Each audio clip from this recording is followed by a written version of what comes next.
seja convosco. Amém? Te convido a se colocar de pé no seu lugar.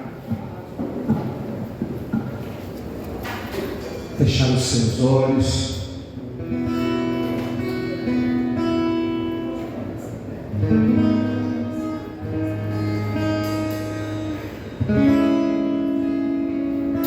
Senhor nosso Deus,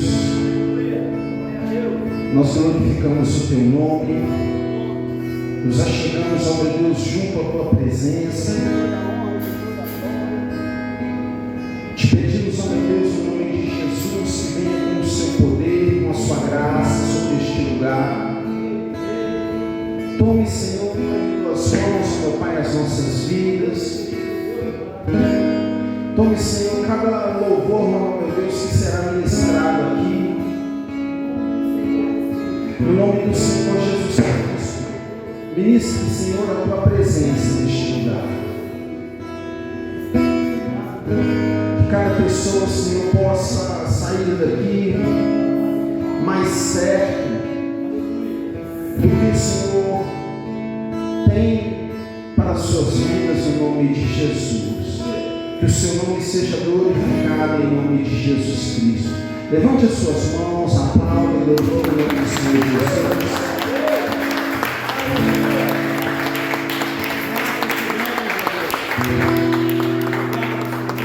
Glória a Deus. Levante só a mão direita assim. Glória a Deus. Você que sabe cantar assim, olha. Ele é fiel para cumprir tudo que me prometeu, tudo que me prometeu é meu. Ele é fiel para cumprir tudo que me prometeu, tudo que me prometeu é meu.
Eu olho para o lado, sei que não demora o meu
Pode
Abra sua Bíblia no livro de Juízes.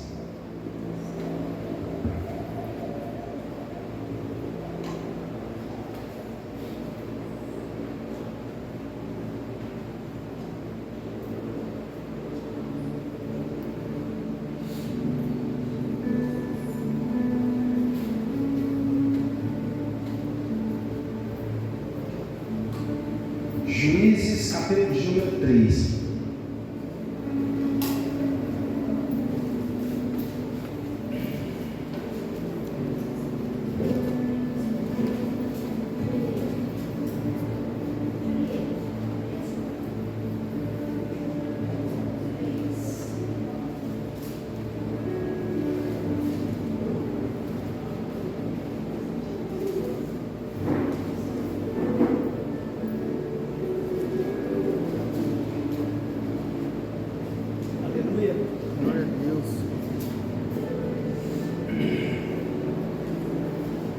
Juízes 3. Quem encontrou diz amém? Amém. A gente vai ler o versículo de número 12, que diz assim, 12, não irmãos, a gente vai ler a partir do versículo de número 15, diz assim: então os filhos de Israel clamaram ao Senhor, e o Senhor lhes levantou um libertador, Eude, filho de Gera, benjamita, homem canhoto. Diga-se, ele era canhoto. A Bíblia continua dizendo: e os filhos de Israel enviaram pela sua mão um presente a Eglon, rei dos Moabitas. Eude fez uma espada de 2 fios do comprimento de um côvado e cingiu por debaixo das suas vestes a sua coxa direita. Fala assim: ele colocou a espada do lado direito. Feche os seus olhos. Senhor Deus, muito obrigado, Senhor, pela oportunidade que o Senhor nos dá. Obrigado, meu Deus, pela tua santa presença. Somos gratos ao Senhor, meu Deus, pela mensagem que o Senhor nos envia nessa noite, que a mesma possa vir, meu Deus, tratar conosco, nos direcionar para o Senhor. É o que nós te pedimos, em nome do Senhor Jesus. Amém e graças a Deus. Amém. Pode se sentar no seu lugar.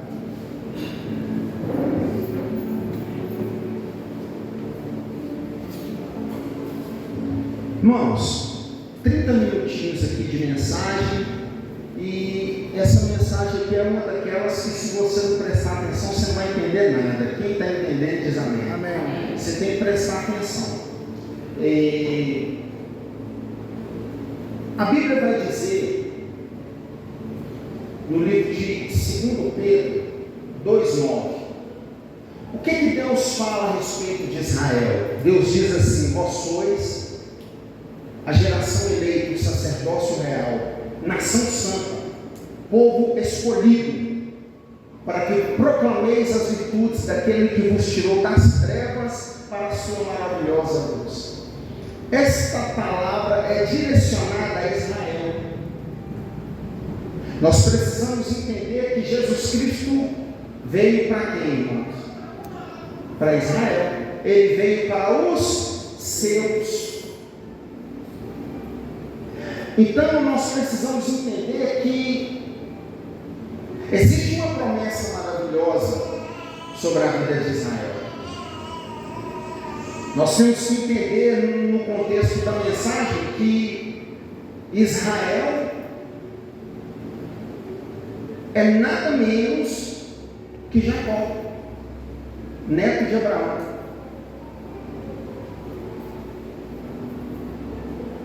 Então existe uma promessa maravilhosa para Israel. Israel, nós olhamos na Bíblia e vemos Israel vencedora de grandes batalhas ao longo de sua história. Mas aqui nós estamos diante de uma palavra em que Israel estava servindo a um rei chamado Eglon. E uma vez que Deus escolheu a nação de Israel, por que agora Israel está subjugado por Eglon? Não, pastor, aqui não estava escrito que Israel estava subjugado por Eglon, por esse rei. Mas no contexto da mensagem a gente vê que estava sendo enviado um presente para Eglon. Esse presente, a missão desse presente de Israel para Eglon é pacificação. Continuamos debaixo da sua autoridade. Mas o versículo de número 14, te peço que não feche a sua Bíblia, irmãos, porque eu faço questão que se acompanhe. Versículo de número 14, diz assim: e os filhos de Israel serviram a Eglon, rei dos Moabitas, 18 anos. Por que Israel estava servindo vindo a Edom. Por que que Israel estava sendo subjugada por esse rei? Olha para mim e contar um negócio para você aqui. A palavra do Senhor diz que Israel, anteriormente a isso, irmão, você está entendendo? Quem está entendendo? A Bíblia diz que Israel, anteriormente a isso, estava sob pressão da Síria. A Síria guerreava contra Israel. A Síria queria fazer com Israel o que Edom agora estava fazendo. Aí a Bíblia então diz que Deus levanta o primeiro juiz da palavra. Levanta um homem chamado Otiniel. E a Bíblia diz que o Espírito de Deus toma Otiniel e pelas mãos dele Deus dá livramento para Israel, e Israel agora, por 40 anos, irmãos, vive em paz. Você está entendendo que isso aí é antes de Edom? Quem está entendendo diz amém. Se você não prestar atenção, você vai ficar perdido na mensagem, depois vai sair falando aí que eu não prego direito ou que eu prego mal. Quem está entendendo a mensagem até aqui diz amém. Amém. Durante 40 anos agora Israel está em paz. Deus tem abençoado Israel. Otiniel ele foi juiz e julgou em Israel por 40 anos. Primeiro juiz. Agora a Bíblia continua dizendo que posteriormente a 40 anos de paz e tranquilidade em Israel pelas mãos de Otiniel, a Bíblia diz que Otiniel veio a morrer. E após a morte de Otiniel, sabe o que a palavra vai dizer, irmãos? Que Israel volta a fazer o que era mal aos olhos de Deus. Aquele povo que agora estava em paz, aquele povo que estava vivendo em tranquilidade, perde ali o juiz que Deus tinha levantado. Quando você vai ler, eu quero que você entenda que antes de Deus levantar Otiniel, eu quero que você entenda que antes de Deus levantar Otiniel como juiz, para libertar Israel da Síria, o povo, irmãos, diz a Bíblia que o povo clamou ao Senhor, e o Senhor, ouvindo o clamor do povo, levantou Otiniel para que Otiniel então viesse a libertar a Israel. Quem pediu foi o povo. Deus atendeu o clamor do povo. Mas agora Otiniel, depois de 40 anos, está morto.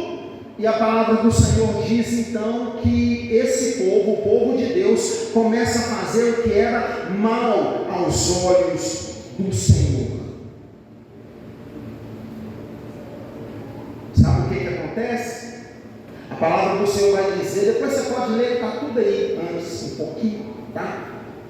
A palavra do Senhor vai dizer que Deus, Ele esforça. Está escrito assim, e Deus então esforça a Edom para que oprima Israel. Você lembrou de alguma coisa aí? Quem lembrou? Talvez você lembrou que foi o próprio Deus que endureceu o coração de Faraó aí contra Israel, aí buscar Israel para a morte. Foi Deus que endureceu o coração de Faraó para que não libertasse a Israel. Deus faz a mesma coisa aqui. O que a palavra está dizendo aqui é que Deus agora, Ele esforça Edom. Em outras palavras, Deus, Ele dá um toquinho em Edom e fala assim: persegue o meu povo. Não se espante se você começar a fazer tudo errado e Deus colocar alguém para te perseguir. Não se espante se você desviar-se dos caminhos do Senhor e as coisas começarem a dar erradas para você. Quem está entendendo diz amém? Amém. Não se espante, porque Deus fez isso várias vezes na Bíblia. Em outras palavras, havia um aquário lindo, gigante, cheio de peixinho bonitinho, peixe palhaço mesmo, está lá nadando tranquilo. Aí Deus pega um tubarão e solta lá. Foi isso que Deus fez. Então não se espante se você começar a trilhar caminhos diferentes do que Deus tem para a sua vida e de repente agora Deus coloca um tubarão no seu tanque para te perseguir. Foi o que Deus fez com Israel. Israel, agora Deus esforça Eglon, e Eglon então começa a perseguir Israel, e agora no versículo de número 14 diz: e os filhos de Israel serviram a Eglon, rei dos Moabitas, 18 anos. Pode? Qualquer semelhança, olha para mim por favor, é mera coincidência, tá bom? Versículo 15: então os filhos de Israel clamaram ao Senhor, e o Senhor lhes levantou um libertador, Eude. Diga comigo assim: Eude. Eude. Sabe o que significa Eude? Eude significa rico. O nome Eude significa bem afortunado, homem de posse. Deus levanta a Eude, o canhoto. Fala comigo assim: ele era canhoto. Então, irmãos, Deus levanta o segundo juiz. Eude é o segundo juiz da Bíblia. Deus levanta a Eude para que agora Eude fosse fazer o papel de quem? Quem lembra o nome dele? Otiniel. Deus levanta agora a Eude para fazer o papel que Otiniel outrora tinha feito. E quem clamou? Quem pediu? Então os filhos de Israel clamaram ao Senhor. Mas também, olha para mim por favor, quem que não clama nessa hora? Sabe quem que lembra aqui? Lembra aquela pessoa que está tudo bem na vida dele e ele deixa Deus de lado. Mas também lembra aquela pessoa que só busca a Deus quando está tudo difícil. Quem está entendendo diz amém. Lembra essa pessoa que agora está tudo dando errado, e agora sim ele lembra do Senhor e vai: ô papai, tem misericórdia de mim, eu sou teu filho. E vai clamar a Deus. Quem que não clama quando o negócio está feio, quando está tudo dando errado? Sabe o que está acontecendo aqui agora, irmãos? A Bíblia, por que a Bíblia faz questão de dizer que aquele homem era canhoto? Existem aqui algumas curiosidades. Os canhotos são apenas 10% da população mundial. Então são poucos comparado à habitação da terra. Quem entendeu diz amém. Amém. Então nós podemos compreender, e você há de compreender comigo, que o mundo ele é preparado para a destra, irmão. Você passa a marcha com a mão direita. Os instrumentos até um tempo atrás, Marcão, era exatamente para canhoto. Uma coisa é você que toca a bateria, eu que arranho o tiquinho, ensinar uma pessoa destra. Outra coisa diferente é ensinar um canhoto. O Marquinhos é canhoto, não é? Pois é. É tanto que o Marcos, ele toca a bateria aberta. Nós tocamos bateria com a mão cruzada, né? Ele toca com a mão aberta. Ele tem essa facilidade por ter esse privilégio. Então, o mundo ele é preparado para destro. Tesoura é preparada para destros. Por que a Bíblia fez questão de dizer, gente, o que tem a ver a Bíblia falar? O que tem a ver a guerra? O que tem a ver o Israel estar aprisionado com o homem ser canhoto? Mas a Bíblia fez questão de dizer que ele era canhoto. você entenda uma coisa: havia um preconceito naquela época acerca dos canhotos. O canhoto não era levado para a guerra, não se tornava um soldado de batalha, exatamente pelo fato dele segurar a espada com a mão canhota, com a mão esquerda. Havia-se um preconceito contra os canhotos. A Bíblia não diz que aquele homem era canhoto à toa, irmãos. Eu quero que você entenda uma coisa: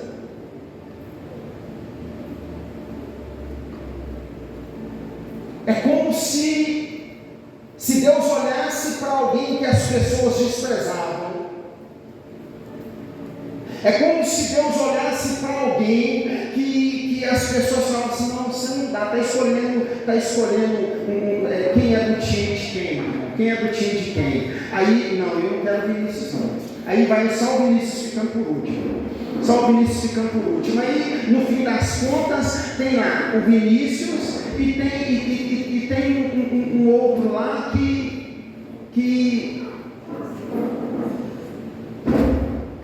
usa óculos, aqueles fundão de garrafa, anda um pouquinho assim, meio que.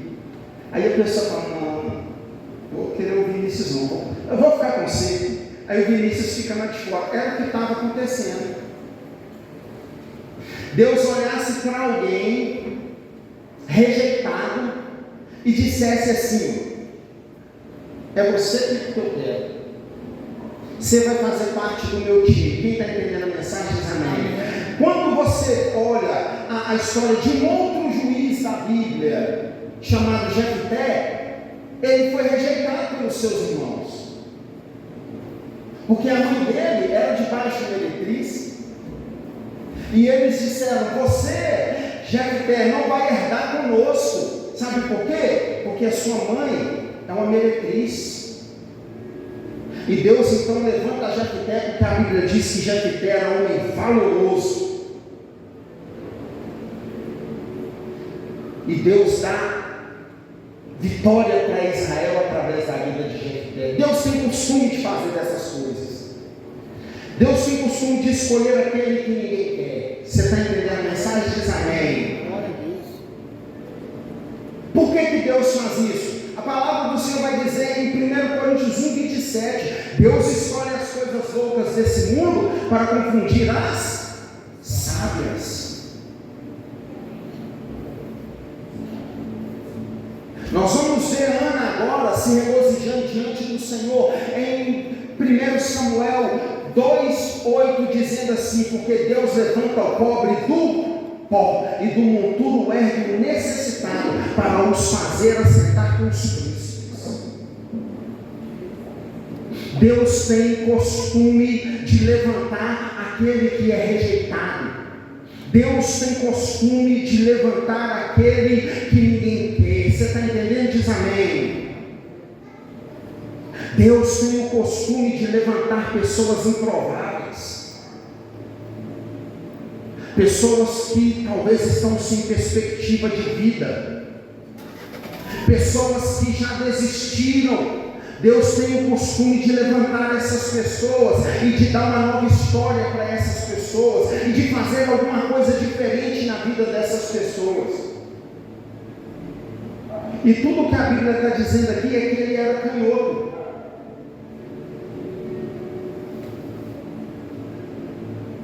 Então os filhos de Israel clamaram ao Senhor, e o Senhor lhes levantou um libertador, Eude, filho de Gera, benjamita, ou seja, da tribo de Benjamim. Amém, irmãos? Benjamita, homem canhoto. E os filhos de Israel enviaram pela sua mão um presente a Eglon, rei dos Moabitas.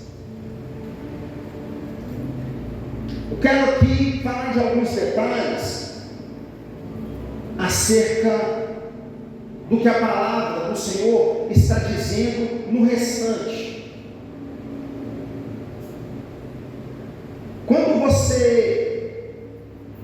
vê um pouquinho mais à frente a história desse Eglon, você percebe que Eglon, ele era um rei que tinha pessoas ao seu comando. Você percebe que ele era um rei um pouco diferente de Davi, por exemplo. Porque a palavra do Senhor diz, irmãos, que Davi ali na frente da batalha, Marcão. Teve salmo, eu não sei se você sabe, que Davi, ele cantou e foi para a briga com a espada na mão, guerreando. Esse Eglon, ele era um rei um pouco diferente. Olha só para você ver, no versículo de número 16: e Eude fez uma espada de 2 fios, do comprimento de um côvado, e cingiu-a por debaixo das suas vestes, da sua coxa direita. Aqui disse qual era o propósito que Deus levantou Eude. Levantou ele como um libertador. Agora, os filhos de Israel, existe uma máxima, se eu não estou enganado, presente de grego a troiano, não tem essa máxima? De grego a troiano, ou quem mandou o presente foi Troia. Troia mandou para os gregos, pela história. É o contrário, não é? Por isso que é falar de gregos a troianos. Quem já ouviu falar do cavalo de Troia? Já ouviu falar? Pois é. Presente de grego a troiano.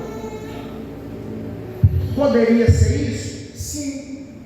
Mas o que os filhos de Israel não sabiam é que, enquanto eles estavam mandando, Marcão, um presente para o rei, dizendo assim: estamos debaixo do seu jugo, continuamos debaixo da sua ordem. Enquanto o Israel estava pensando assim, eles não sabiam que Eude fez o quê? Eude foi lá e se preparou. Se preparou para a guerra. Sabe o que Eude fez?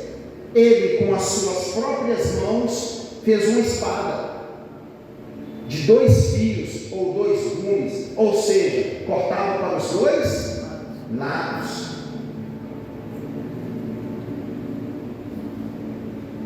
Ele agora está fazendo uma ferramenta que ele não quer que tenha falha nessa ferramenta.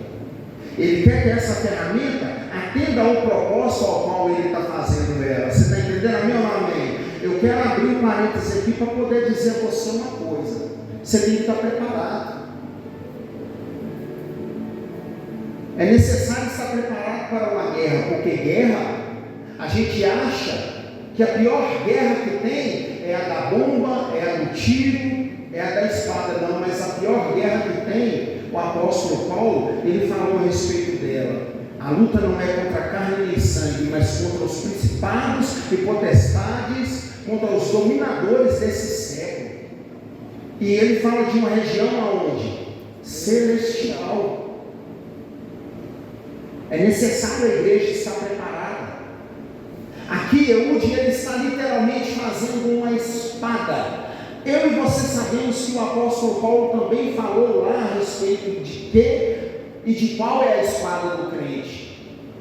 A espada do crente é a palavra do Senhor. Então é necessário se preparar, estar preparado. E é isso que Eude estava fazendo agora. Ele se preparou para uma guerra, e por ele ser canhoto, a espada podia ser posta na sua coxa direita. Olha para mim, por favor. Talvez você lesse isso aqui sem entender nada com nada. Primeira coisa, irmão dos céus, imagina ele puxando a espada assim, na coxa esquerda. Sem jeito, sim ou não? Primeira coisa é isso. Ele pôs na coxa direita. Agora você entende porque Deus escolheu Eude, porque ele puxaria a espada da perna ou do lado direito. Aqui, olha a diferença, sim ou não? É a mesma coisa. O destro, não é verdade? O destro guarda do lado esquerdo, né? Por que Deus escolheu Eude? Irmãos, você acredite se quiser. Era costume, e por isso eu comecei te falando acerca dos 10% de canhoto na população mundial. Era costume dos guardas reais. Tem gente que chama de baculejo. Quem sabe o que é baculejo? Tem gente que chama de baculejo, né? Era costume deles, vou falar do jeito que você entende, era costume deles revistar o lado esquerdo ou a perna esquerda, mano dos céus.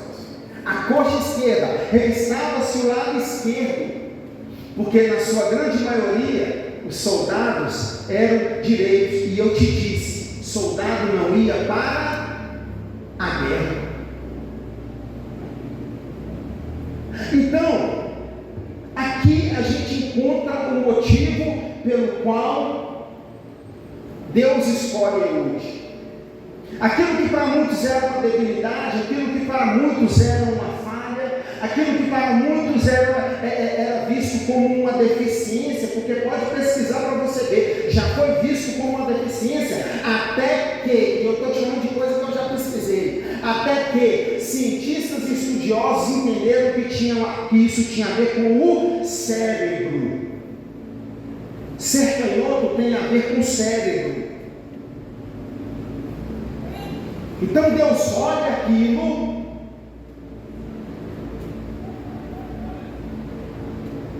e Deus fala assim: eu vou usar esse rapaz. Olha o que a palavra continua dizendo, versículo 17: e levou aquele presente a Eglon, rei dos Moabitas. E era Eglon, olha aqui o porquê que eu te disse a respeito de Eglon, que Eglon só mandava. O que a Bíblia diz que Eglon era? Ele era muito o quê? Muito o quê? Gordo.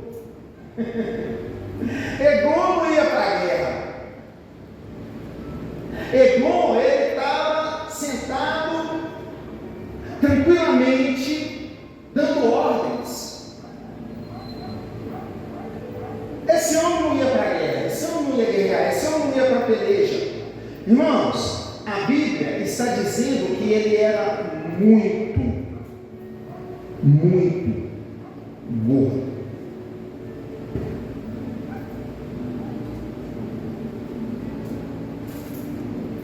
E sucedeu que, acabando de entregar o presente, despediu a gente que trouxera o presente. Porém, voltou do ponto em que estão as imagens de escultura ao pé de Gilgal e disse: tenho uma palavra secreta para ti, ó rei. Sabe quem que falou isso aí com ele?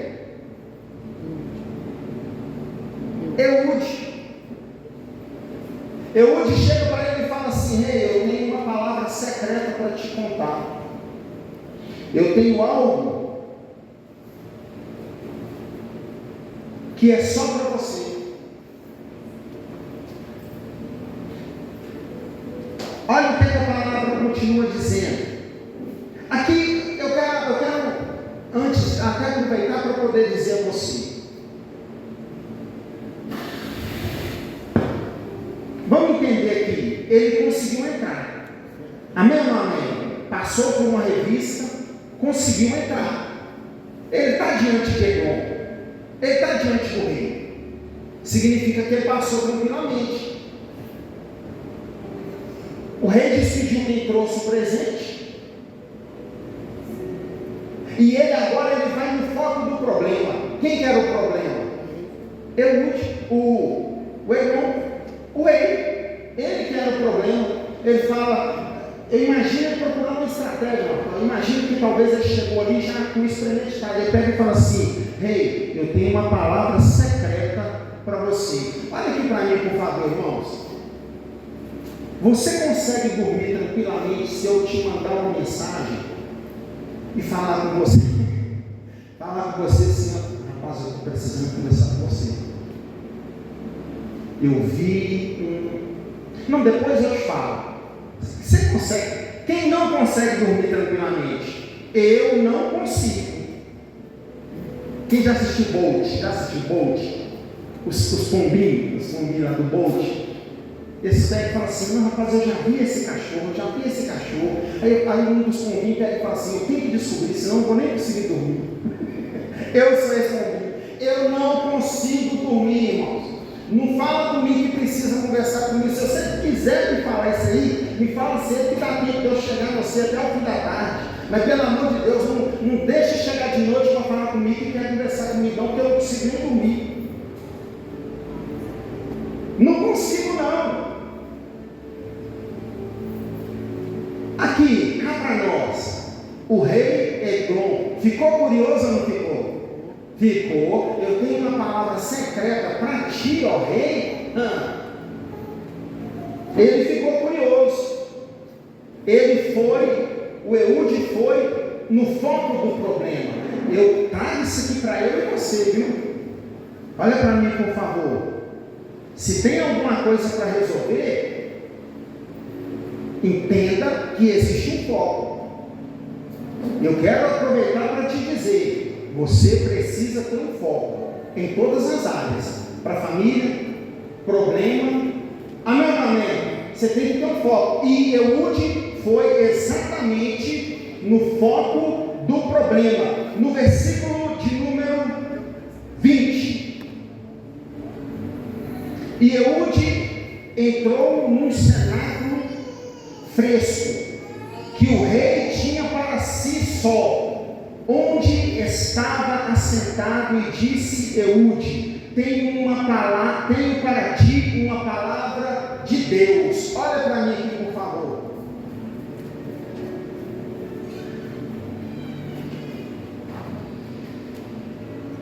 Para que Deus levantou Eude? Deus levantou Eude para ser um libertador. Deus levantou Eude para ser quem ia trazer liberdade, libertação para Israel. Eude, ele foi muito inteligente, porque ele disse: rei, eu tenho uma palavra secreta para ti. Você conseguiu entender que aqui ele entrou num lugar fresco, que era só do rei? Tem gente que chama isso aí, tem rei que chama isso de harém, já ouviu falar?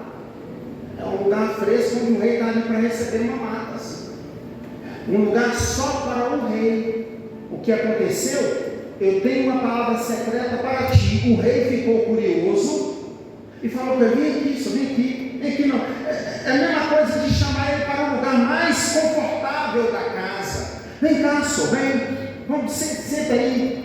E aí o Eude chega ali, e naquele momento eu posso imaginar que Eude, ele lembra o porquê que ele está ali.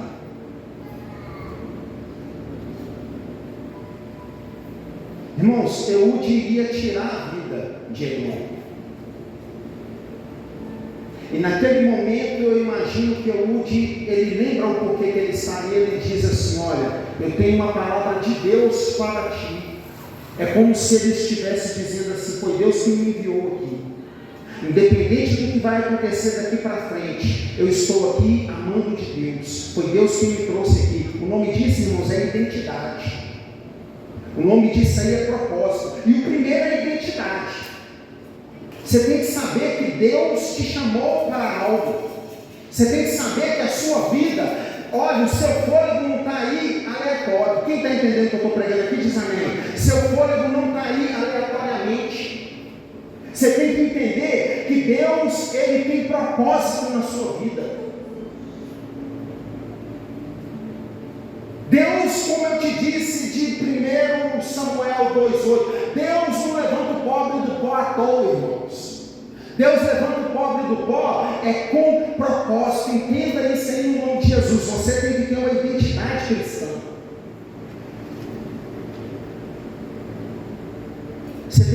conseguir olhar no espelho. Quem está entendendo diz amém.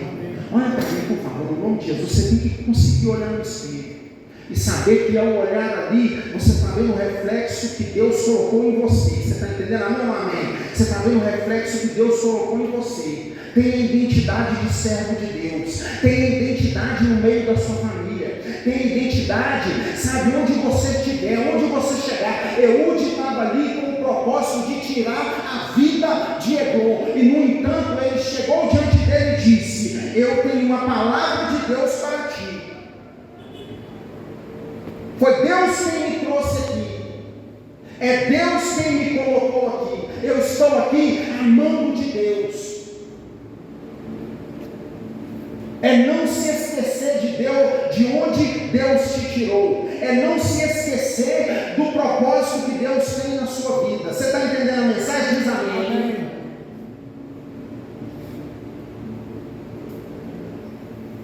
Irmãos, é muito comum a gente ver por aí pessoas que dizem: olha, lá eu tomei 13 tiros e não morri. Você já viu alguém assim?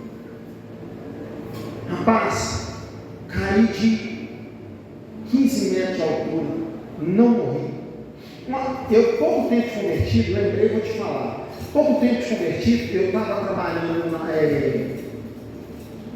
com um rapaz, colocando calha. E aí um dia a gente foi trabalhar na casa de um senhor, e tinha uns pedreiros trabalhando lá também. E aí o pedreiro, a gente começou a conversar e tudo, ele viu que eu canto, né, irmãos? Então eu canto o tempo todo. Fico o tempo todo cantando. O tempo todo eu canto um pedacinho com a música. Às vezes eu estou fazendo nada, pego o violão, é assim. Aí ele viu que eu estava cantando um pedacinho com louvor, e ele falou: ô rapaz, a paz do Senhor Jesus, você é cristão também? Eu falei: sou sim, a paz. E aí no meio daquela conversa ele começou a testemunhar da vida dele para mim. E ele, sabe o que ele falou? Ele falou comigo assim, falou: rapaz, Deus, ele me chamou várias vezes, e por muitas vezes eu não quis seguir o chamado de Deus. Deus me deu muitas oportunidades, Deus me mostrou várias vezes que ele tinha algo para a minha vida. Ele falou assim: olha, é a última gota, aquela expressão, é a última gota, né? Não é a última gota? Fala. A gota d'água. A gota d'água para mim foi quando um dia eu indo embora do trabalho, eu assentei do lado do motorista e de repente me deu um incômodo. O ônibus estava vazio, tinha vários lugares para sentar, me deu um incômodo e eu quis mudar de lugar. Não sei, sabe, hoje eu sei porquê, mas na hora eu fiquei incomodado, porque eu não era para me ficar sentado ali, e eu troquei de lugar. E veio uma carreta e bateu no lugar que eu estava, que não sobrou nada do lugar que eu estava. Ali ele se converteu, ali ele entregou a vida dele para Jesus. Irmãos, eu estou te falando no nome de Jesus Cristo. Entenda, seu fôlego não é aleatório. Deus tem uma chamada para a sua vida. Não quero passar por tudo que eu passei na vida, ou que o outro irmão que está aí do seu lado, talvez você nem sabe, passou, para você firmar sua vida com Cristo. Quem está entendendo diz amém. Tá? Fica firme no caminho do Senhor, entregue sua vida completamente a Ele, porque não há outro caminho, não há um caminho melhor. Quem está entendendo aí? Amém, meus irmãos? E a gente já está terminando. Para a gente terminar,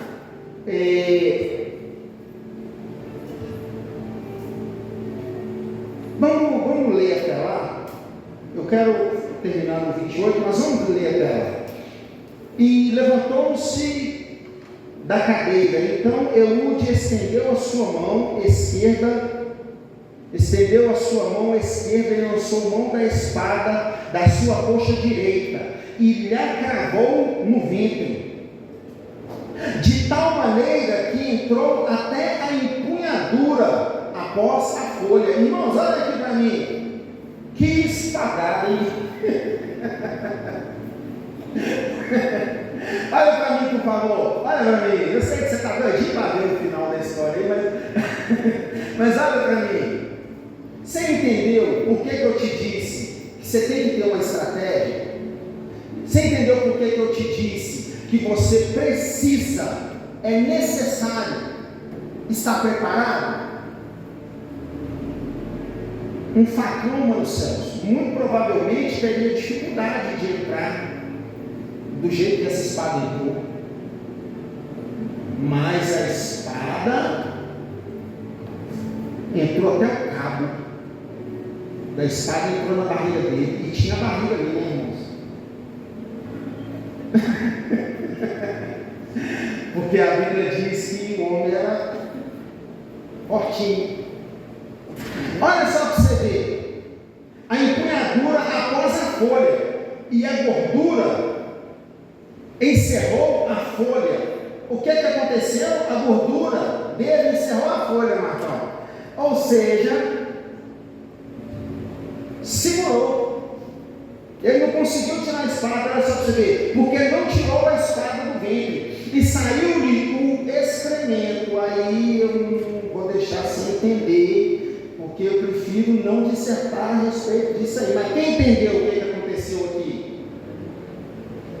Então Eude saiu à sala e cerrou sobre ele as portas do cenáculo e as fechou. E saindo ele, vieram os seus servos e viram, e eis que as portas do cenáculo estavam fechadas, e disseram: sem dúvida está cobrindo os seus pés na câmara do cenáculo fresco. Eles estão falando aqui do rei, né? É os servos do rei que estão procurando o rei. 25, e esperando até se enfastiarem, eis que não abriu as portas do cenáculo. Então tomaram a chave e abriram, e eis seu senhor estendido morto em terra. E Eude escapou enquanto eles demoraram, porque ele passou pelas imagens de escultura e escapou para Seirá. E sucedeu que, entrando ele, tocou a buzina nas montanhas de Efraim, e os filhos de Israel desceram com ele das montanhas, e ele adiante deles. Irmãos, olha para mim aqui.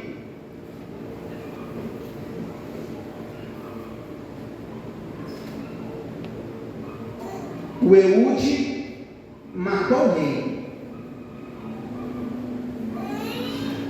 conseguiu escapar, foi até onde estava o Israel, chamou eles, e ele tocou a buzina, que em muitos casos é o chofar, né? Tocou a buzina, ou o chifre do carneiro, como quiser entender, e o que acontece é que eles agora vão atacar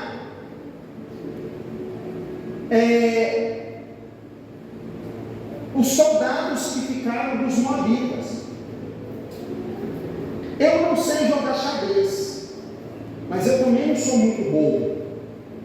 Eu sei que no xadrez, Marcão, tem uma pedra ou uma peça que protege o rei. Parece que tem uma peça ali que o papel dela é proteger o rei, ou é o rei mesmo, né? Que protege o rei. O que Eude pensou? Uma vez que o rei está morto, agora a gente vai atacar. O rei ia para a guerra, esse rei ia para a guerra, sim ou não? Não. Quem ia para a guerra? Os soldados, sim ou não? Sabe o que aconteceu? Eude e Israel mataram 10.000 soldados. Tudo porque o rei morreu. Você tem que ter um foco. Você precisa ter um foco. Quem ia para a guerra eram aqueles soldados. E, no entanto, agora estavam perdidos.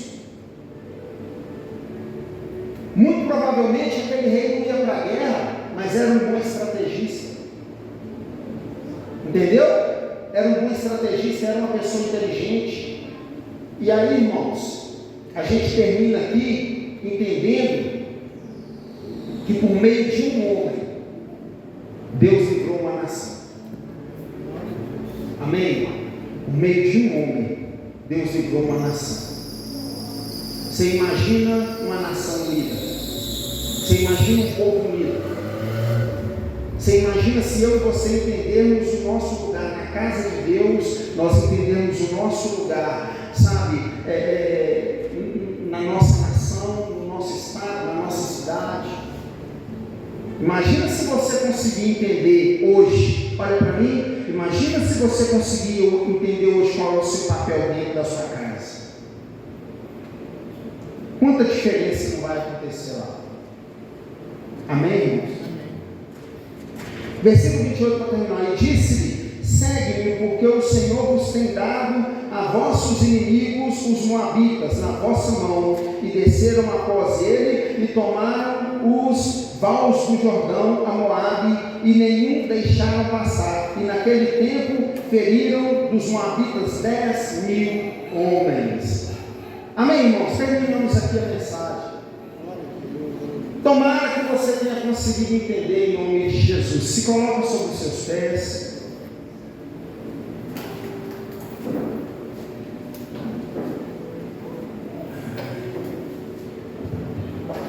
Feche os seus olhos.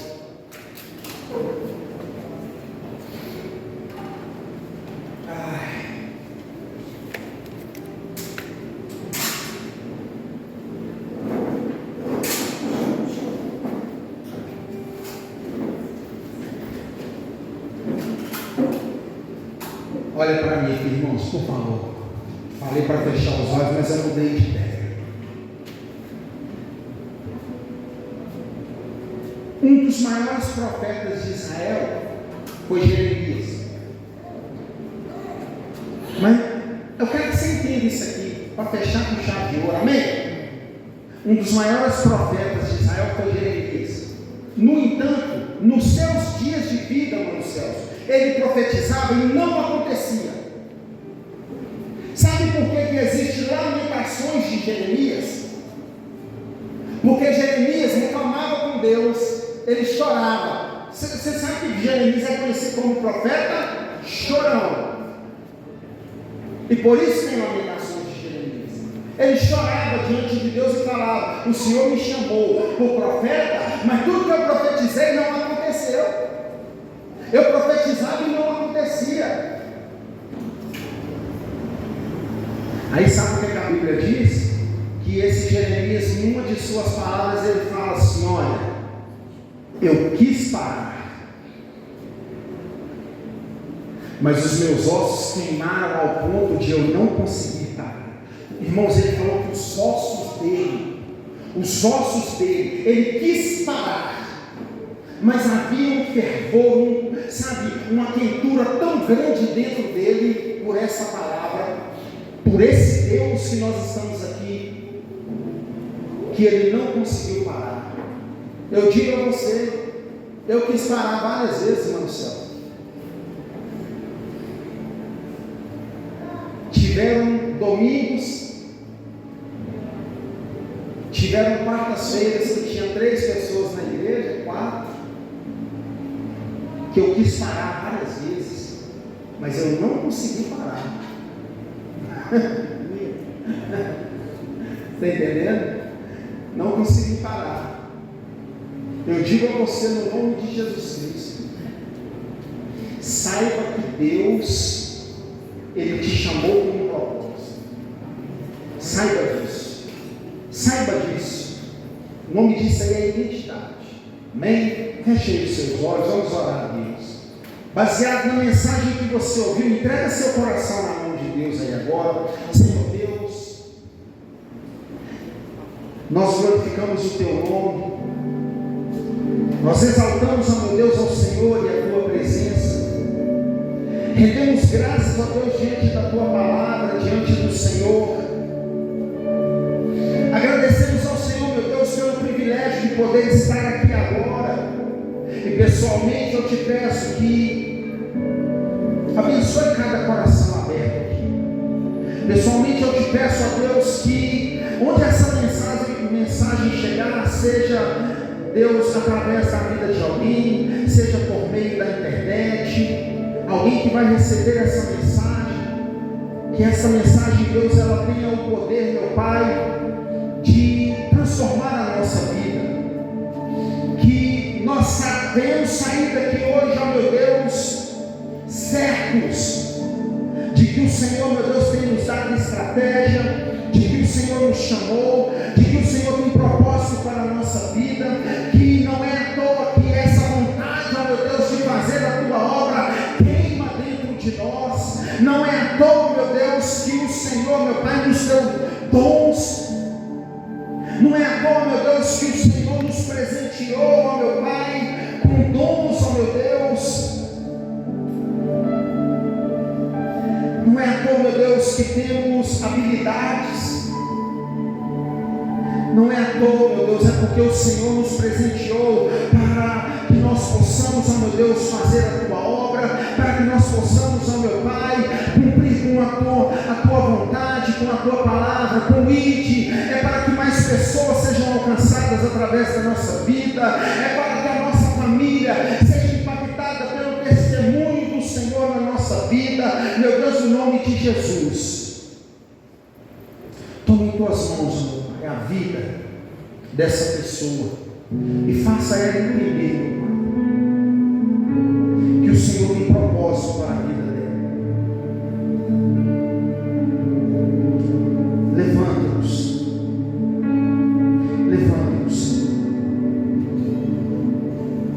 escolhe-nos, em nome do Senhor Jesus. Levante as suas mãos para Deus, assim aplauda, glorifica, exalte o nome dele. A Ele toda honra, a Ele toda glória, a Ele todo o louvor. Amém? Irmãos, assente no seu lugar, nós já estamos terminando o culto. Vamos receber aqui a irmã Fininha, mãe da irmã Sinara, e vamos dar a ela aqui a oportunidade para trazer um testemunho, né, de bênção aqui para a vida dos irmãos. A senhora quer ficar aí? O que é mais fácil a senhora? A senhora quer vir aqui mesmo? Então tá bom. Vamos aplaudir o Senhor para a vida da irmã? Glória a Deus.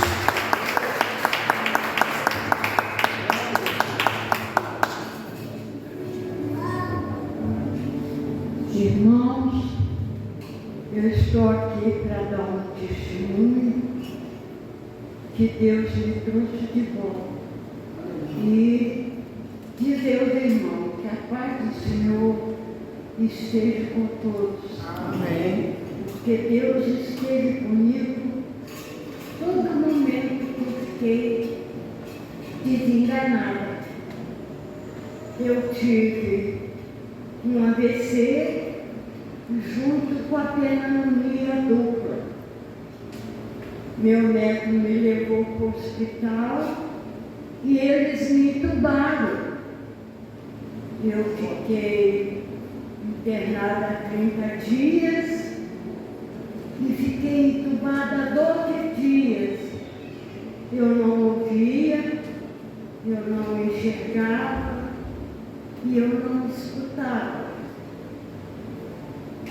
Depois de 12 dias, os médicos fizeram uma junto da minha cama.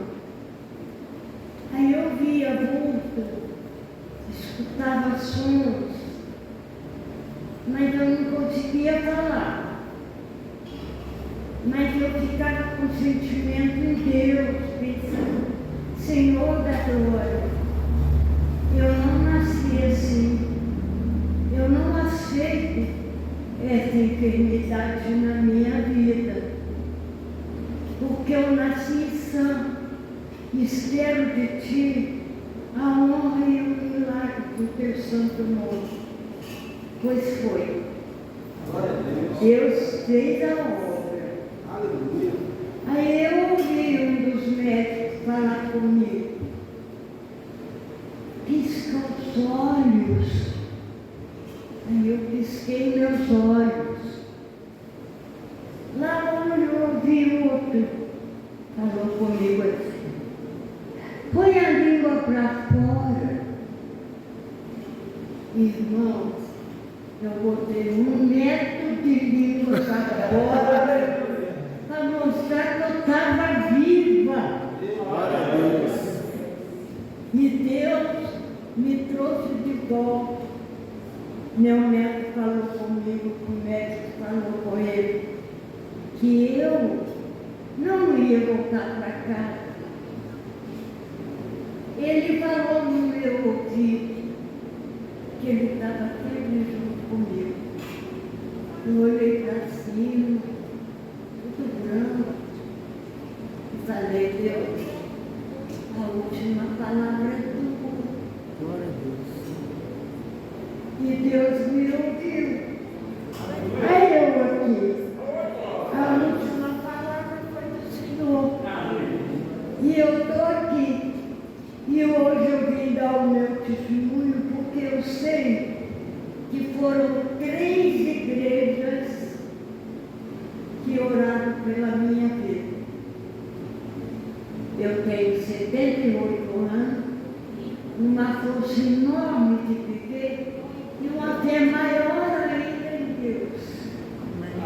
Glória a Deus. Então, eu estou aqui, vou estar sempre com você, enquanto Deus achar que eu devo estar junto de vocês. Eu agradeço a oportunidade e fiquem com Deus.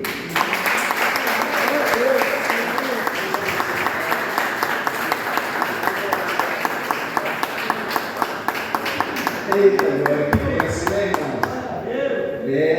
Realmente, né, a última palavra vem de Deus, né? A gente é uma dessas igrejas, né, que tivemos, né, orando pela vida da irmã Fininha. Todo culto a gente direcionava uma oração, né? E esse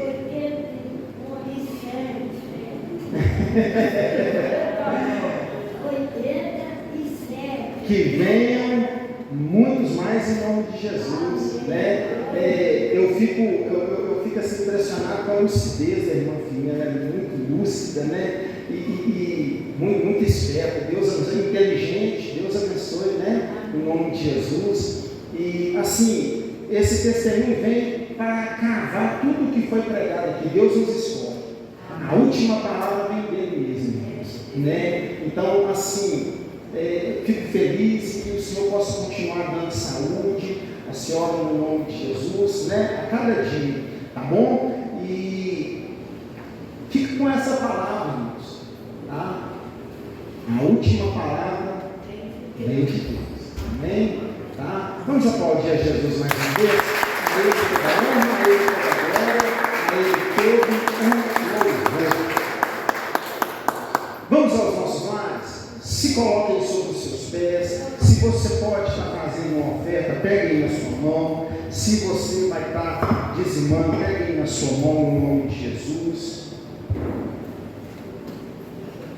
Eu quero agradecer, irmãos, a cada pessoa que pôde estar participando do trabalho ontem, né? Quem gostou? Foi bom ou não foi, irmão? Foi bom demais, né? Assim, a gente toda vez que a gente se propõe a fazer um trabalho, a gente fica muito preocupado, né? Mas Deus, Ele traz o recurso, Deus levanta pessoas, Deus enviou pessoas e tudo foi muito bênção, né? Então, passando essa semana agora, na outra semana, passando esse sábado agora, no outro, a gente vai ter a premiação da nossa gincana, uma tarde no sítio. Pastor, eu não estava aqui, eu posso participar? Quem é da igreja e não estava aqui, pode participar, pode ir lá, tá? É como eu disse às pessoas, eu não sou da igreja, mas eu estava aqui ontem, pode participar. A pessoa não é da igreja, mas participou aqui da gincana, pode. Pastor, não estava aqui ontem, não deu para eu vir, eu posso ir no dia do sítio? Pode. Porém, se não é da igreja e não estava aqui ontem, aí a gente não vai abrir. Está tudo bem, irmãos?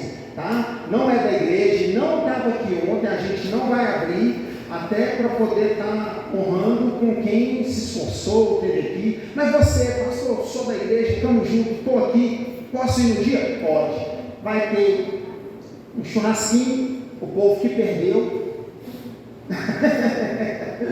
vai levar meio quilômetro de carne e um refri, né? E a gente vai completar, né, irmãos? A gente vai comprar carne também para levar, vai ter lá um arrozinho temperado, viu?